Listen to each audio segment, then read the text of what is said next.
And Joy, you just spoke with the mother. How is she?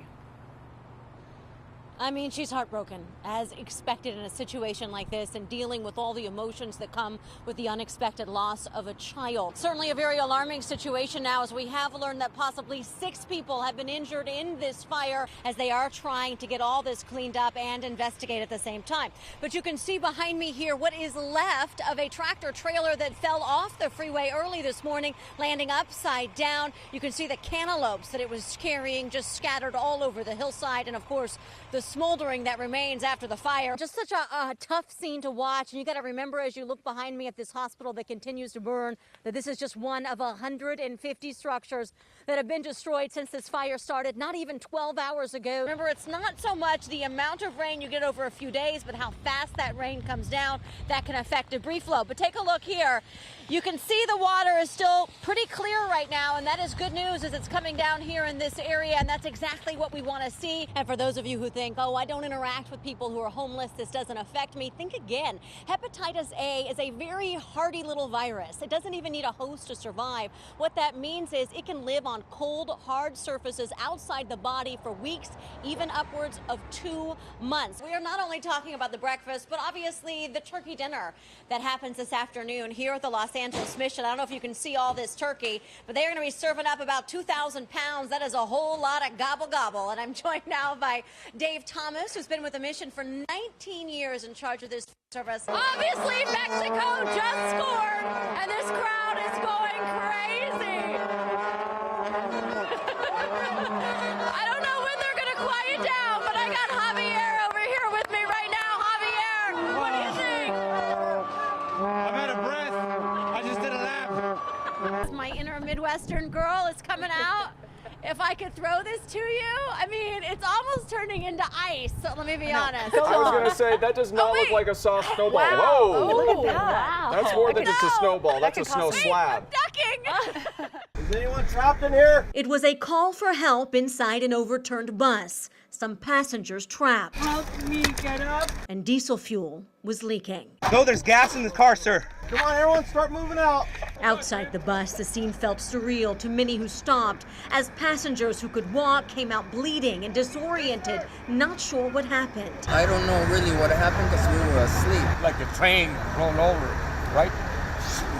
It's all fast, man. It was 4 in the morning. A private bus heading to L.A. from Paula Casino in San Diego County crashed on the 10 freeway downtown. It slammed through 18 barrels of sand and the concrete barrier before flipping on its side.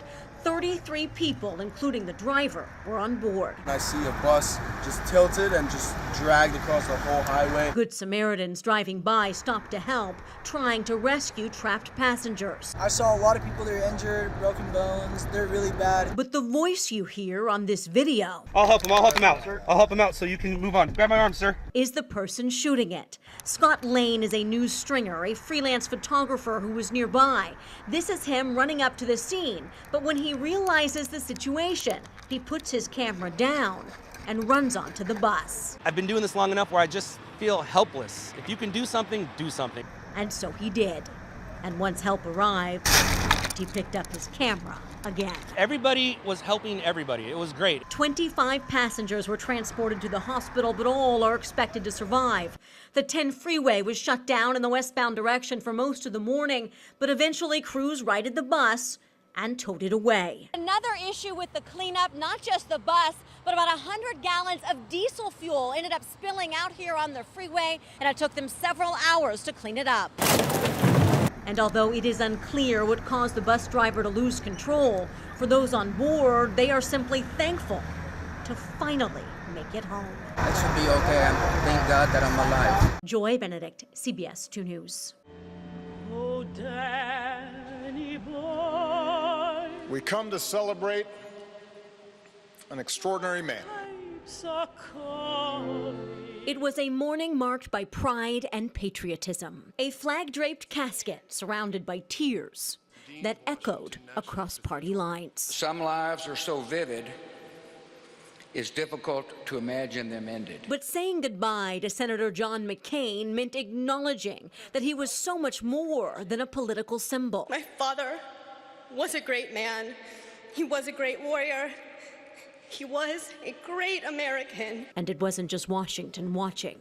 From delis downtown to homes across the Southland, people turned on TVs, honored and remembered. He was just a funny, gutsy guy who was willing to stand up for what he believed in. His service was well planned, with 2 presidents speaking and 2 former generals currently serving in the White House escorting his wife during the procession. And I thought that was sending a message that service to our country goes beyond politics. And when Cindy McCain placed a wreath at the Vietnam Memorial, not in honor of her own husband, who was a prisoner of war, but for all who served, veterans felt respect. I come from that generation, and I have friends whose names are on that wall. And even though the services for Senator John McCain are more than 2,000 miles away, you'll see flags that have been lowered all over the Los Angeles area because folks here say he did a lot for Californians, even though he never directly represented this state. When he stood up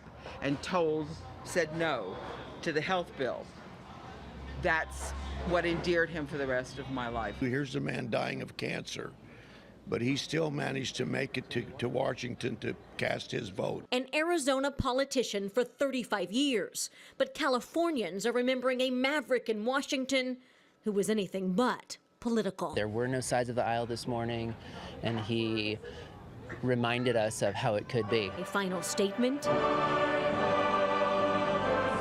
Maybe just a reminder that you don't have to be president to be presidential or political to serve. The pipes are calling.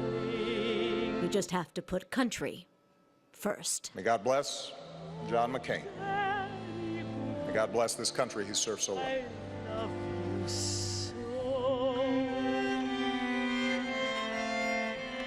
Joy Benedict, KCAL 9 News. Yeah, today is actually supposed to be the second largest selling day since the first day recreational use of marijuana was legalized in California. And this morning there was a line around the door, folks wanting to get their hands on these. These are the 420 deals here at MedMan in downtown. And look at this crowd as marijuana is quickly becoming the new gold for the Golden State. There is a euphoric feeling taking over the Southland as shoppers are more energized. With more options at the store, they are riding a high on this 420 like we've never seen before. It's more of a holiday.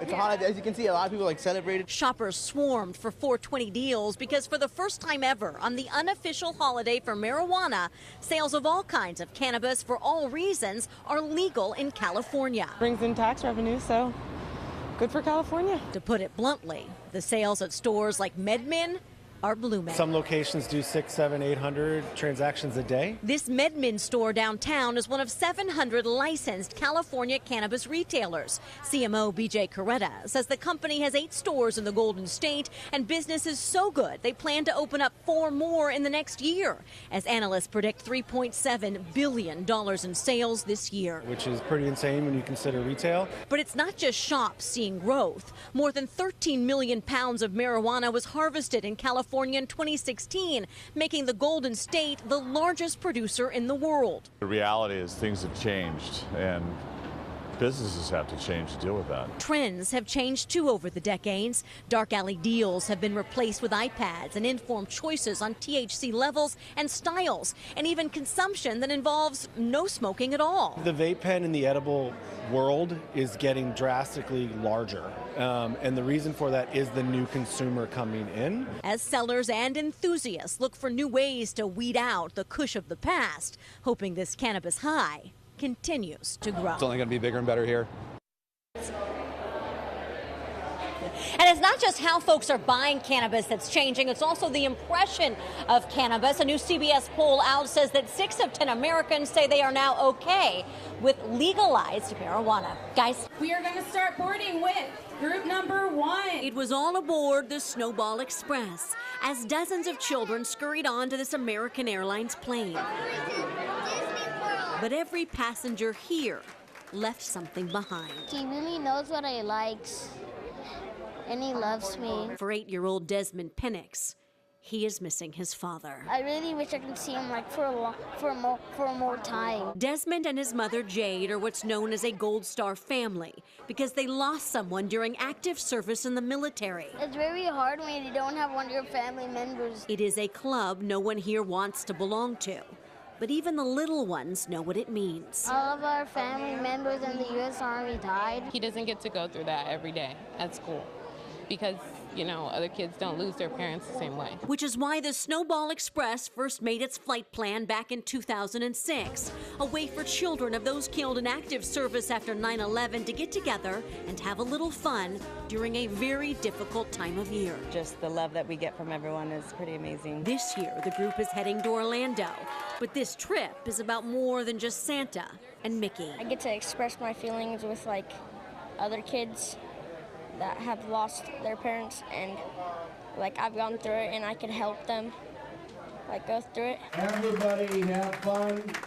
Lots of smiling. The Snowball Express is sponsored by the Gary Sinise Foundation. They kicked off the trip with Santa at LAX as American Airlines donated the planes, the pilots, and the personnel to make this journey memorable. But this isn't the only plane boarding. In fact, planes from American Airlines are taking off from 15 different cities as more than 1,700 Gold Star children and their guardians are headed to Florida. There's a lot of healing and a lot of bonding and a lot of friendship that goes on that helps them through the rest of the year. Because although no trip will bring back Sergeant Miles Penix or Sergeant First Class Jason Granger, He liked going fishing and hunting. We used to go like almost every day. these volunteers say the least they can do for the men and women who gave all is to help their children navigate this journey to not feel so alone. Feliz Navidad! Joy Benedict, CBS 2 News. The soft patter of raindrops echoed in the hills above Malibu most of the morning, but the fear of what they could bring screamed loud and clear. Just that it doesn't come down the whole mountain.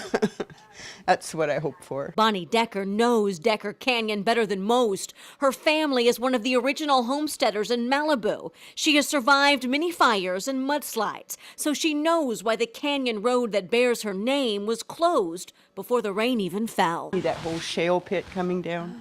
That thing will just cover the whole road when it gets saturated. The Deckers have sandbagged as much as they can, but with the hillside above this home scorched, they know the risks. If you look up on the hill, we haven't taken down any of the brush. The roots are still holding good, and that's what we're counting on. But as hopeful as she is, Decker says it's hard not to look outside and remember what she's lost. Her home was on top of this hill.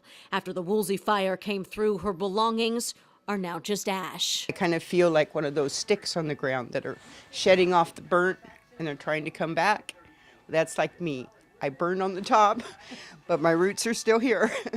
Her roots are in this home where she grew up. And although it still stands, her mother, Millie Decker, recently died. And this is my mom's house until she passed away on Christmas Eve. She couldn't take the Woolsey fire evacuation and she just couldn't take it. Caltrans spent the day sweeping up the mud in and around Malibu, as several roads and parts of the PCH were closed during cleanup but quickly reopened. Decker Canyon Road was closed as a precaution. The good news is it saw only minor debris and rocks that fell onto the roadway. But for folks who live around here, they know that more is coming. Well, it will. We got 5 more days of this. And that means 5 more days of worry for not only the Deckers, but all these families who have already lost so much. Joy Benedict, CBS 2 News.